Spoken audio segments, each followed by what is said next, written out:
Dang, man.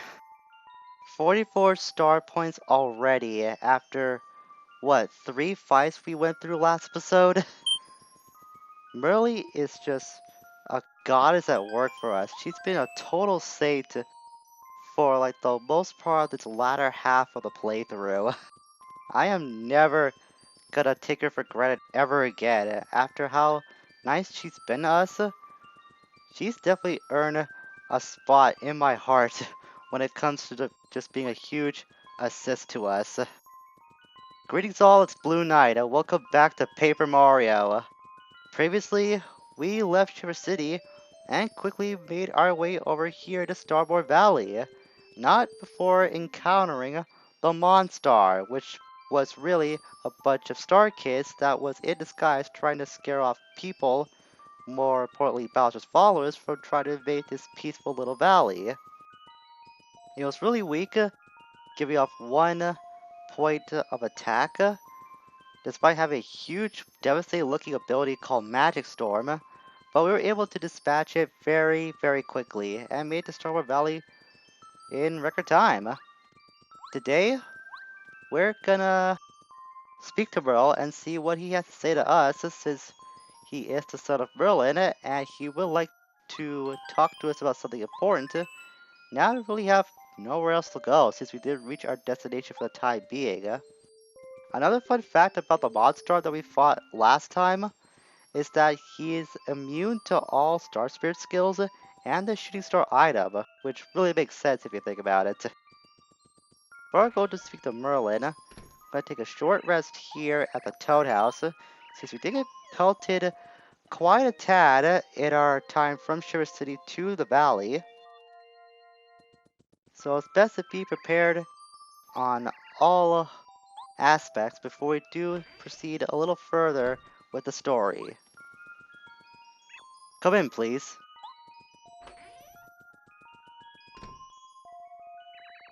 Now, Mario, you must heed well with what I'm about to tell you.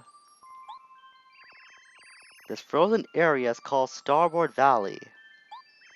It is named this because it is here that stars are born and raised before rising to the sky. But now, ever since Bowser stole the Star Rod from Star Haven, the power of that place has weakened and Star Kids have found themselves unable to rise up into the sky. I sent a ninja to my father, Merlin, hoping that I could coax you to come here. Because I have found out where the last star spirit is. It came to me in a dream, a vision of the last star spirit begging me for help. If my vision speaks truly, then that last spirit is being held atop Shiver Mountain, which lies to the north. Up top sits the Crystal Palace. The star spirit waits there. The Crystal Palace was originally built to honor the stars. But as time passed, it slowly faded from the memories of local people. And now, no one can remember how to reach the palace. There is a way though, and it involves items that have been passed down in these lands. Here, take this.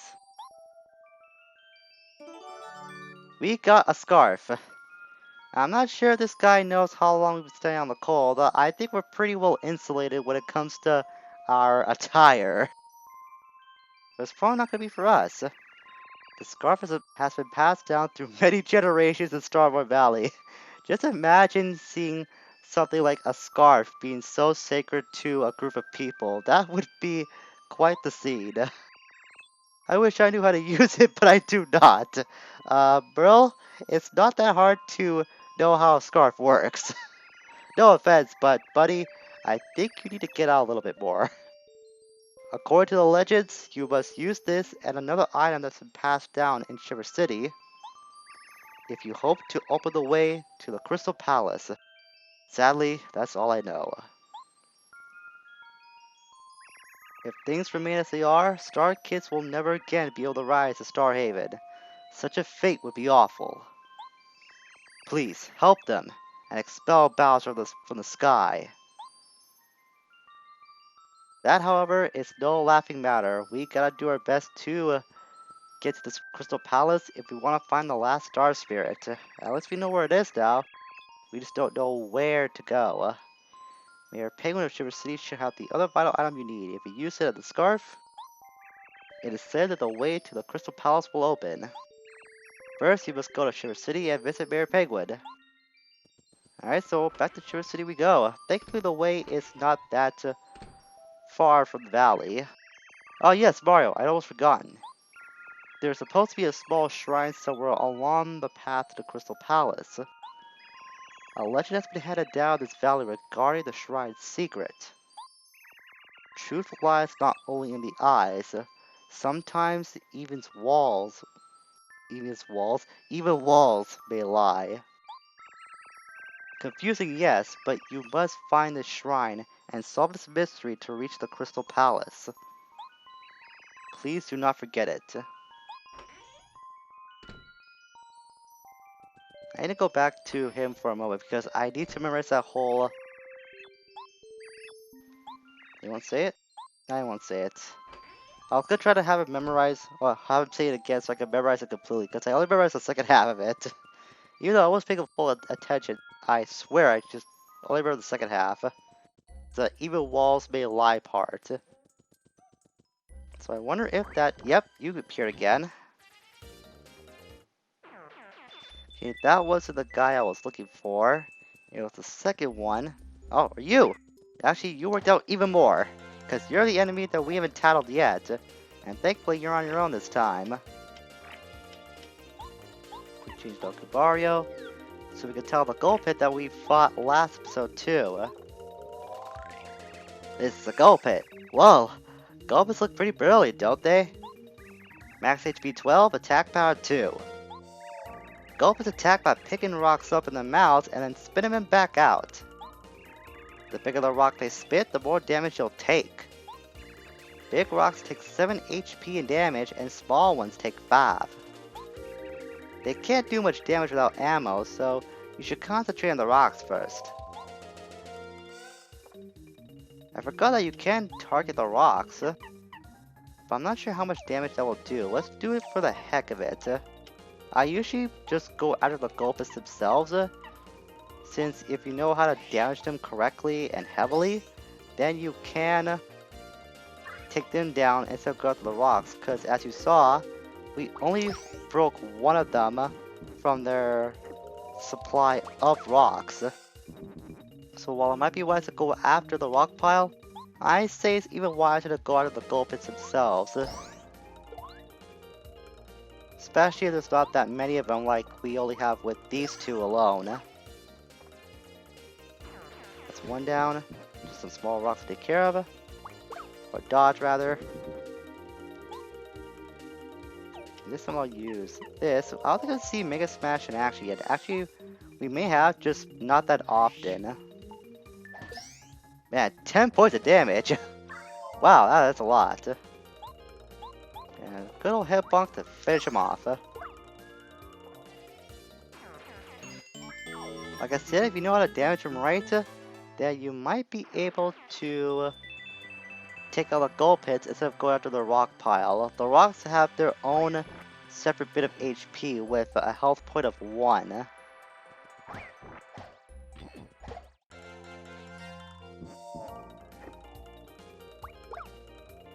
Man, I was hoping that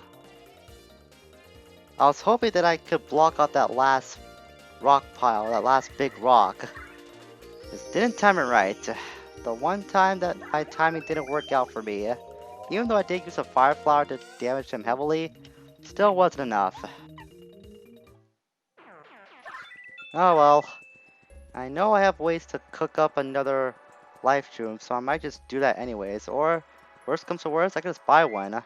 Got plenty of coin to spare, so I'm not hurting in the way of cash right now.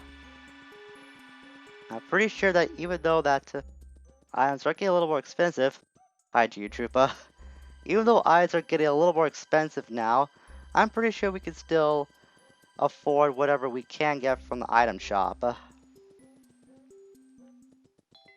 So So here we are back in Shiver City. Wasn't too long ago that we were just here.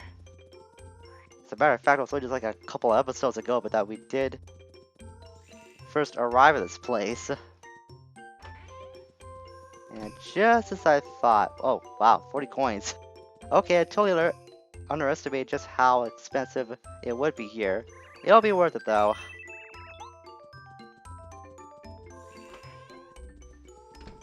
I will go over to the mayor's house before I do rest up in the Toad House again.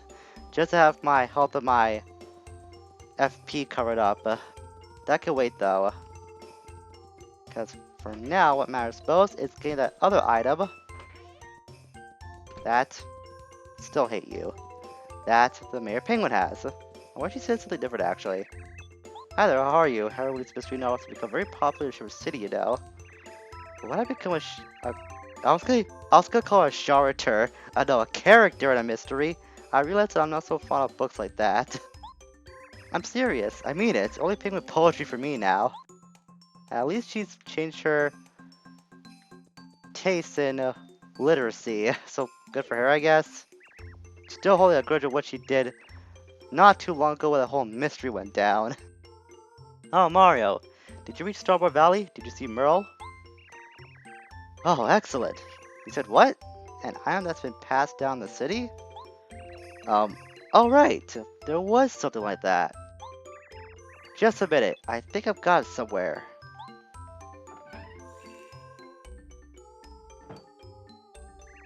Yep, it's exactly what you think it is. Yes, I found it. Here it is. It's a bucket, an ordinary bucket that the Shiver City Mayor gave you. These people must live really boring lives if the most sacred items in the world are a bucket and a scarf. This bucket has passed down through the years in Shiver City. Ah yes, the sacred bucket. I've heard the legends of that. That particular item. As Bro must have told you, there's a legend associated with it. If you use this and the scarf together, the way the Crystal Palace will open up. Who knows what all that means, though? I don't have the slightest clue how to use it together. Sounds like the Stark and the Starboard Valley are in trouble. Hope you do your best for the little tykes. They're just kids. Best of luck to you. You found the way to the Crystal Palace yet? Oh no? Huh. Boy, it must be difficult being a famous adventurer. Poor Princess Peach. If you can't save her, I don't know who can. Well, I mean, there's Luigi. He's got nothing else going on right now in his life. Aside from writing his diary and being jealous of us at our adventure. I'm sure if Mario did somehow fail at his quest, Luigi could spring up and become the next hero of the Mushroom Kingdom. He can no longer be sick of banana and really take his place as a true hero among the history books of heroes. Or something like that. Grab this really quickly. As a matter of fact, I wonder if... yeah, I have 2 letters here. No. Okay. I thought there was gonna be a letter here for the mayor, but guess not. Did I not pick it up yet? Thought I did. Or maybe I just haven't found it yet, because I could have swore there was gonna be one for him. Or maybe I haven't found it. You know, just for the heck of it, and to satiate curiosity, I'm gonna speak to the mayor with Parakarry, because I have that listed down in my notes. And I've been following that for the most part. It has been correct, but just to be safe, I want to follow it down. Nope, nothing. So I haven't found it yet. Odd. Thought I did by now. If I did, I could always just get it later. So it's nothing to worry about. After all, it's not like the bear's going anywhere. So it's not like we'll be tracking him down anytime soon. But I could have sworn I had a letter for him too. Maybe I missed out on it or something. Like I said though, we could come back to it later. So for now, we'll head back to Shiver Snowfield. That's where all the snowmen were, and use those items on them. So we see that there's 2 snowmen that aren't in their complete apparel. So we'll get the scarf to the one over here, and the bucket over here. A cool bucket hat, thank you! A warm scarf, thank you! What a kind man you are! We thank you!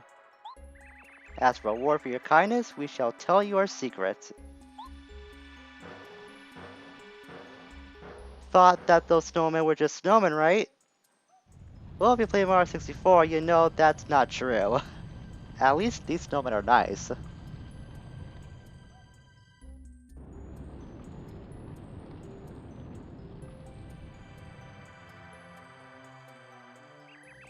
Please pass through here, with many thanks and blessings for the snowmen. Very nice of them for them to open the way, after we did get their stuff back. And now we can finally enter through into Shiver Mountain.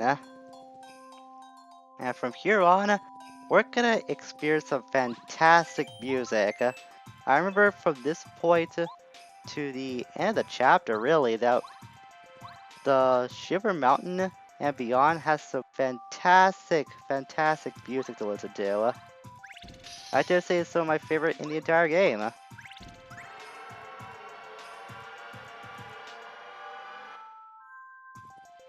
So we just gotta press forward so far. Gulp it. Boom, right in the head. I'm Merle. Let's see your fancy press again. And thank you for taking out that Gulp hit. Look at that, 66 points already. I still can't believe we're already that close to another level up so soon. It's just really insane to think about. You know, I think I'm gonna take this time to organize my badge a little bit. I've been feeling a little limited in my abilities as of late, even though the current layout I have right now has been helping me. It also has hindered me as well in some pieces. I haven't changed this since I think going to the fight with Huff and Puff, so that's definitely why I haven't switched anything up as of late. So just give me a moment and I will make some adjustments. I might be going a little crazy with offensive moves, but this is what I'm working with for the time being. Don't really feel like I have to go defensive too much, and I just want to get more options when it comes to battling. I feel like that's what was holding me back. Despite the fact that I do have Cooper out with his fire shell still, gotta help Mario be prepared for the upcoming battles ahead too. Especially multi-battles, I kinda missed this for a while. I get used to how his animation plays out whenever he uses multi-bounce now, since we do have the tornado jump. His timing is gonna be a little different from here on out when it comes to just jumping in general. Keep pressing forward. Another one, so soon? Just line them all up and Cooper will keep knocking them down. At least knocking down their HP a lot thanks to his fire shell maneuver. Now over here, we don't want to hit this yet. At least I don't think. Let's get Watt out. I do know for a fact. Yep, there's another one up there. I guess we're just gonna use the tornado jump. Ah, and it's a life shroom. Well, not life shroom, ultra shroom. Okay, that's gonna clog up my inventory for a while. So I'm kinda using that like just willy-nilly. Especially when I'm only 30 hit points into my total health. Look over here. I use Cooper. Oh. Well, that's different. Hmm? No! What's wrong with my eyes? You look just like me. Imposter, who are you really? Tell me your name. I'm Cooper. Yeah, that's it. The question is, who are you? What? That's impossible. I'm the one only Cooper. You're talking crazy talk now. You're making no sense. I'm the genuine Cooper, really. Come on, Mario. You know me. This guy's a big liar. I'm not lying, Mario. You know I'm Cooper, don't you? Don't you recognize your buddy? Shut your mouth, goody goody. I'm his buddy. Yeah, that's it. Why, you're the one who should shut his mouth. I'm his buddy. Listen, Mario. You have to decide who's lying. It's the only way. Pick the one you think is lying and whack it really hard with the hammer. Fine. Yeah, fine with me. If you think you'll get away with a trick like that, fine. I know Mario knows who I am. I believe you, Mario. Um, should I? Should I know who's who? Because you guys look pretty identical, but if you're paying attention to the dialogue, it should be pretty obvious on who is the imposter. But you know what? I think I'll leave that off till next time. Who do you think is the real Cooper? I'll leave you to decide for yourself, even though, like I said, it's pretty obvious to figure out who is who. So next time, we're gonna solve this little dilemma and continue on Shiver Mountain, regardless on who the real Cooper is and who is the imposter. Until we meet again, farewell for now.